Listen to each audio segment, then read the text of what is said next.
Broadcasting from the business capital of the world, this is the Podcast Business News Network. Welcome, everybody. Today, we're going to talk about something that very much surprises me. I am surprised in hearing this. And she is somebody who helps move people along in their journey when they're dealing with a loss, when they're dealing with grief. She's an amazing grief counselor, life coach, and so much more. Today, we're going to center on the 5 stages of grief that aren't the 5 stages of grief. You probably have heard it before, but apparently it doesn't exist in what we thought was there. She is Georgena Grace. She's back with us. Georgena, welcome. How are you? I'm great. Thanks so much for having me back again. Wonderful to have you here. And this is so important because many of us have heard that when somebody is going through a grieving situation, that there are 5 stages of grief. So they're identified, you work through each one individually, but there really aren't 5 stages, apparently. Correct? Yes. Dr. Kubler-Ross, back in 1965, was a physician who was doing research and writing her book. That's a wonderful book on death and dying. And what she included in there was her finding of the 200 people that she had worked with who had received a diagnosis of their death. And they had many, many responses to this diagnosis. And what she found was there were 5 elements that were the biggest ones that people experienced, which were denial, bargaining, anger, depression, and acceptance. So in her book, she called these the 5 stages of grief. And this was for people who were dying. Well, in the 1990s, she collaborated with a person, and they then wrote a book, put these in the book, and it became the 5 stages of grief. And so all of us who are clinicians know that this was transposed by our public, not Dr. Kubler-Ross, by our public lack of information and languaging for grief. As I've said before, we're a grief-phobic, grief-illiterate culture, even though there's so much now as a result of the pandemic that's been said about grief. So if the one thing people take away from our conversation today, Steve, is to stop expecting a grieving person to experience denial, anger, bargaining, depression, acceptance as a path through grief. Yes, they may experience any of those or all of those. I wasn't angry when my son died. I was terrifically sad. I knew within the first 24 hours that he was gone. So there was no denial. And so there was no bargaining. And so everyone is unique in their journey. Let's bring us into this century. We are almost at 2025. Let's have this conversation. Would you say that, let's say, denial, anger, even bargaining, and I want to get to that specifically in a moment. Sure. Do you think it's reasonable to apply those to people who are soon passing, as how these came up in that context? Okay. Absolutely, because that's what it was intended. That's what Dr. Kubler-Ross discovered. And it has been such an amazing gift. And so there are so many grief theory concepts that can be helpful in the dying process, in the grieving process. This is for the dying process. Gotcha. Wow. Loosely connected, but not on point in terms of moving through when you're dealing with grief. And again, we've established before, grief could be many different forms, not just the passing of somebody, ending of a Absolutely. relationship, ending of a job, all of that. Hmm. In these 5 stages, there's bargaining. I'm just curious, how would you define that? Mm. Oh, if you let me live, I will forever do XYZ. Got it. That's what I thought. You know what it brings to mind? I don't know if you're aware of this song. Came out in the 80s and it was re-released in the last couple of years because it was on a TV show, and it's called Running Up That Hill, and it's by Kate Bush. And the lyrics go, and it's repeated over, if I could only, if only, I'm sorry, somebody was calling me at this moment. I'm trying to read on my phone. And if I only could, I'd make a deal with God. I'd get him to swap our places, be running up that hill, be running up that hill, be running up that building, say, if I only could. Oh, so to me, that sounds kind of the same, where if Yes. I'd swap Mhm. with you if I could, Yeah. making a Mhm. deal with Mhm. God. Sure. Interesting. Sure. Wow. Hmm. Do Hmm. do some of the 5 stages apply, or could they apply to somebody who is grieving? Oh, absolutely. Okay, People are angry all the time. sure, People are depressed. sure. People are in denial. That shock and denial can last a year. I still can't believe they're gone. Right, right. So Mhm. that brings us to, what are the true stages of grief? Well, I don't call them stages, Steve. I Okay, call them states, because a state is a particular condition that someone or something is in at a specific time. So all of us go throughout the day moving in and out of different states of awareness, sure. of ignorance, of efficiency, of whatever.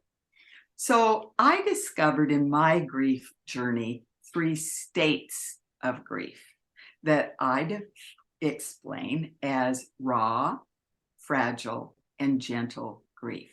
So that raw grief is when grief covers the tapestry of your life 24/7.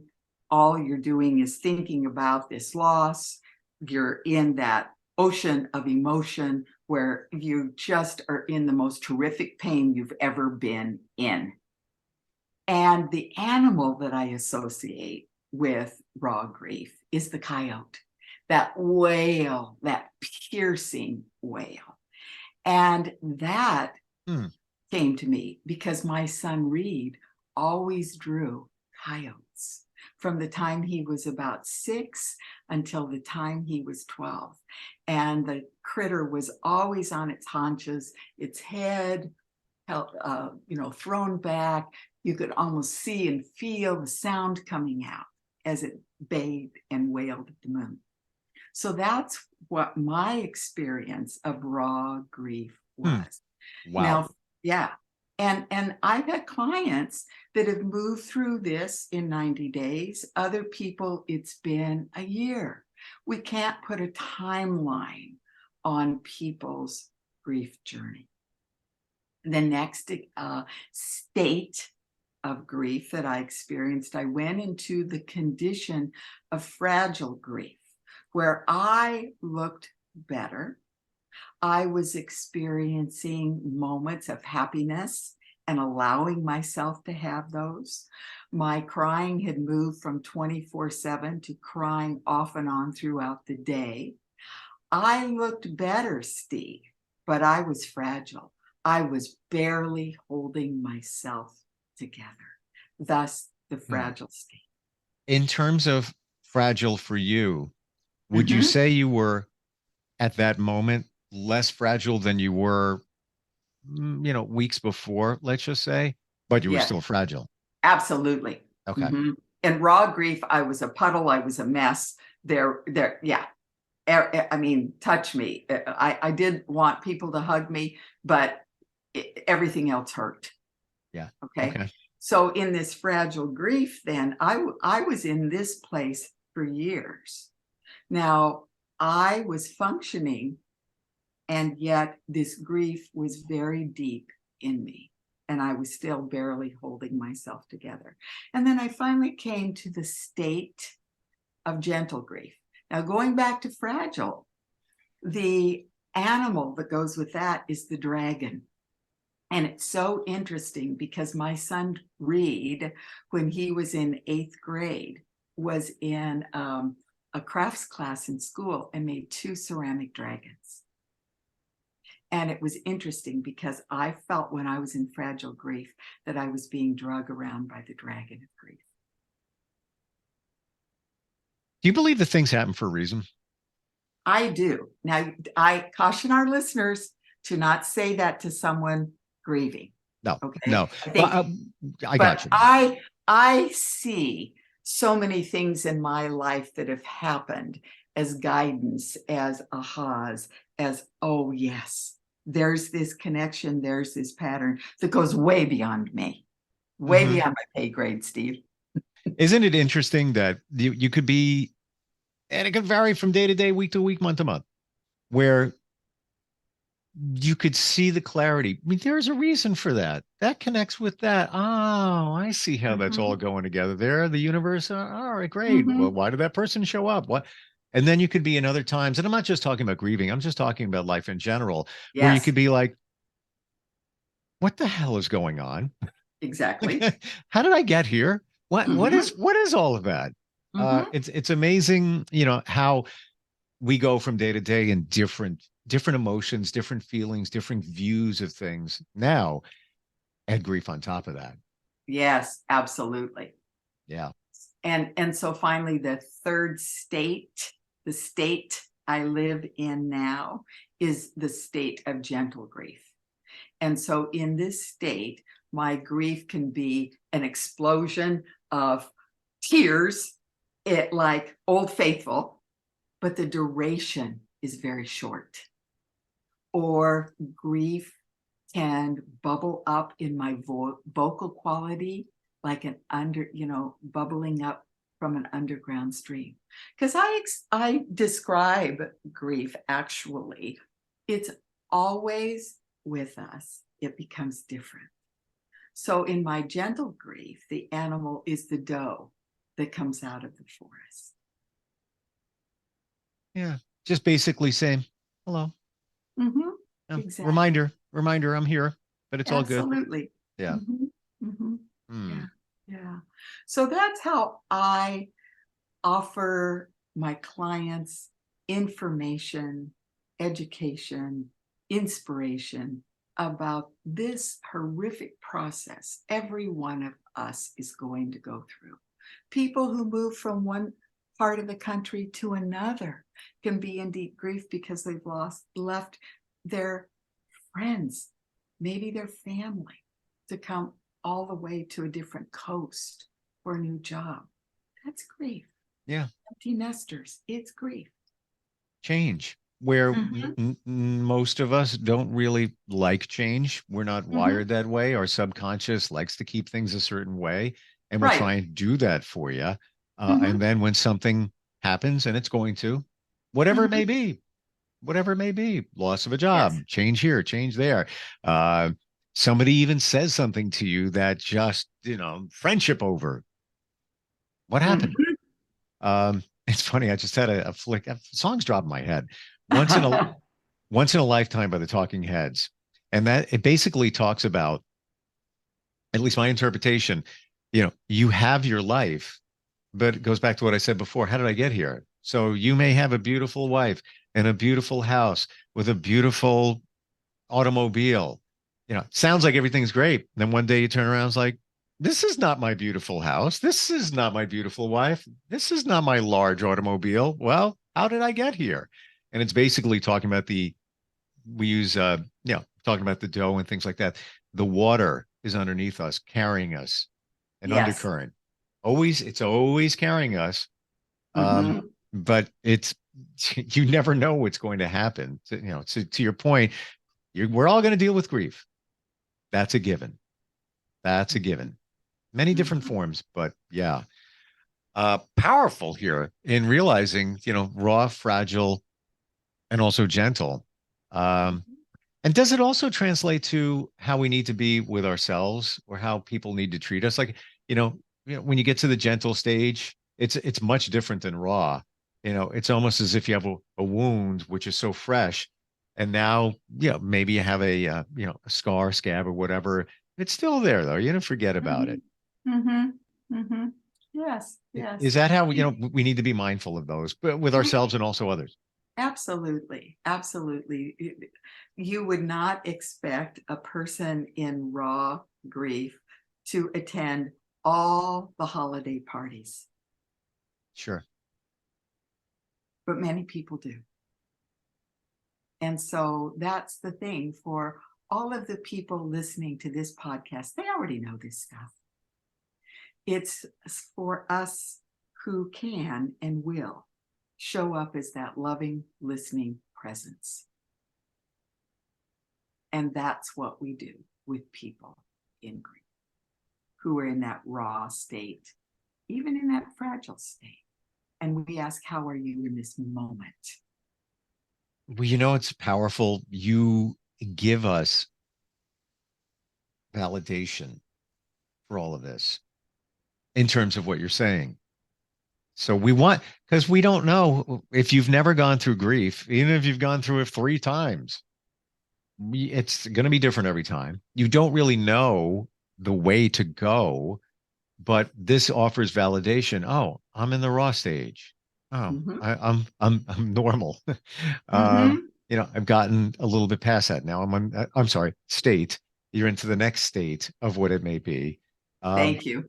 and it can take time too, right? Absolutely. Going from raw state to fragile state, somebody could take 2 weeks, others could take 2 years, right? Mm-hmm. Mm-hmm. And Wow. so, and for some people, remember a state as defined is the particular condition at a specific time.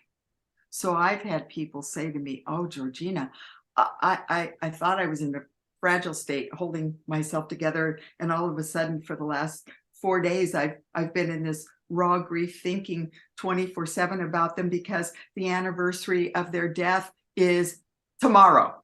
Right. Right. Or the And so, holidays are here. That may be another, thing. Holidays just cropped up. exactly, exactly. So when we can allow ourselves the fluidity of the water image, Mm. that is a way that we can give ourselves grace. And I have a piece of art in my home, From Gravity to Grace is the title. And that's this journey that we're on. We Mm. really are. I'm trying to process those 4 words, from gravity to grace, and how they apply. Mm. Gravity is when our world is blown up. Mm. Gravity is when we don't know who we are because that person that we were in relationship with, our role, is suddenly gone. Mm. That's the gravity. And the grace is allowing ourselves to know, I can move beyond this deep grief. I don't know how. I simply know that I have the capacity to do that. Do we often know that we have the capacity and the strength? Or if you're in the raw state, Mm-hmm. you may be thinking, how am I going to get through this? Exactly. And that's where the people that surround you will reflect to you that strength. And that's why the name of the Institute is Integrated Well-Being Within. Because my belief, after living many, many decades, is that we all have within us this well-being, this inner peace. But when we feel like I did, that I was shattered from the inside out, it's like, oh my gosh, where did it go? It's still there as that quiet stream that well-being within. And I'd like to share, if I may, something that came to me this morning, and getting back to everything happens for a reason. Sure. I begin my day with a spiritual practice, and there are several books that I read from to allow my mind to center and to come back to the truth.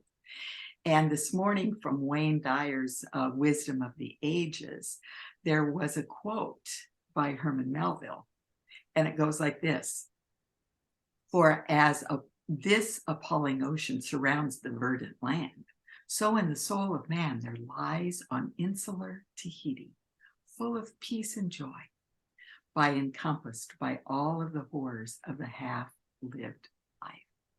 So when I read this, Tahiti is his well-being within. And the ocean around it, the swirling around it, the grief around this Tahiti is the horrors of a last half-lived life. And that's why I do what I do, to say to people, when you are noticing what state you're in the moment, even if you don't like it, even if it hurts, you are alive. You're connected. And you can return to that well-being within, that inner peace. It's wired in every one of us. Find your Tahiti. Find your Tahiti. Hey, is that a t-shirt we're going to have? I was just thinking a t-shirt. I was just thinking a t-shirt. Find your Tahiti. Yeah.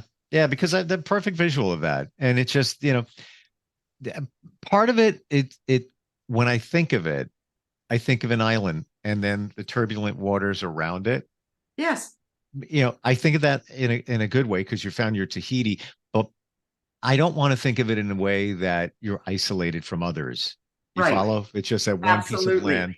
Right. Mm-hmm. So, you're everything you need in your life and everybody around you is on your Tahiti, and the waters are just, there you have it. Mm-hmm. Right. And then there's one Tahiti and there's another Tahiti, and they all are connected. Right. Mm-hmm. Yeah. Mm-hmm. Yeah. And they're connected because we paddle the waters to reach one another. They're connected because in between them, there's very shallow water that you can wade in to get to the other Tahiti. There we go. Yeah. Mm-hmm. Yeah. It's it's a great visual. Yeah. And you think of it, you ask somebody, what's your joy? What is it?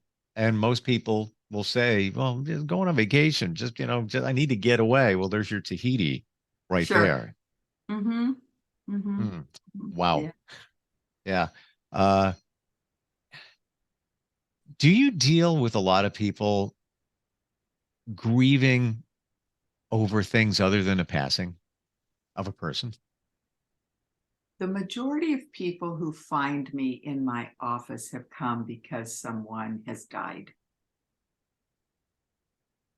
Mm-hmm. However, then, as we are in the process of them coming to creating a new meaning in their life, continuing bonds, new connections, self-awareness, all those things, then other things come up that they did not. Grief brings up the deepest, darkest parts of ourselves, longing to be heard and healed. So there's other griefs that they've experienced in their life, not necessarily because of death. And then those all come to surface. Yes. Over time. Yeah. Yeah. I guess it's, and we're out of time, speaking of, but I guess it's also when you dig a hole, they have fresh hole there. That's the initial passing of somebody. And a lot of times, you might have some water trickling up from the hole. You hit a layer of water, but it may now more of it comes up because now it's fresh. And that to me is the other grief, just coming back up, which if you didn't have the initial passing, the initial digging of the hole, you wouldn't have felt it the same way you do. Exactly. Yeah. Maybe it's a good thing to get it all out of the way at once.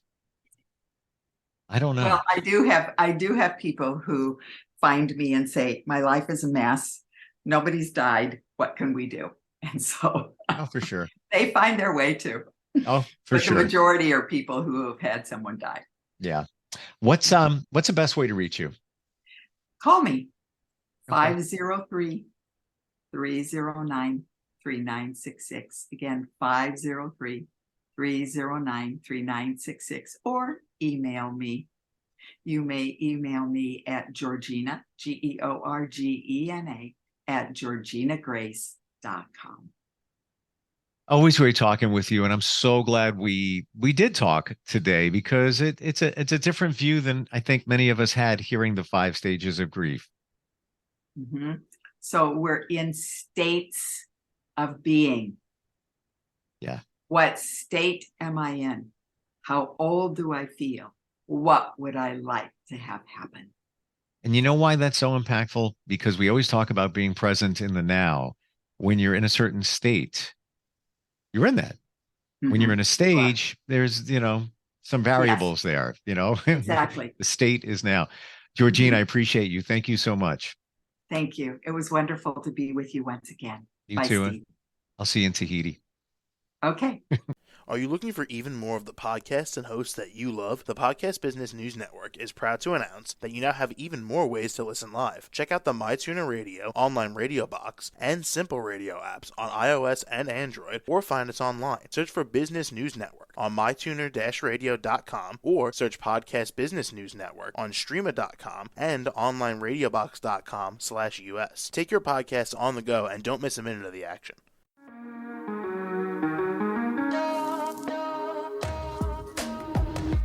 Broadcasting from the business capital of the world, this is the Podcast Business News Network. For nearly 2,000 severely injured veterans, everyday life has become filled with barriers. Day-to-day simple tasks can become pretty daunting. I have to carry my chair up 2 flights of steps or have somebody do it for me. What scares me the most is just the falling. When I'm struggling with my house, I think, to have that one great barrier just knocked down, it's crucial. Home for Our Troops is a wonderful nonprofit that builds a mortgage-free, fully adaptive, handicap-accessible house. And there's no catch. It'll be our very first home that we've ever owned. This is a game changer. This is where your life begins again. We need you to join us in completing this important mission. Please visit hfotusa.org and help build homes and rebuild lives. Because of you, everything's going to be okay.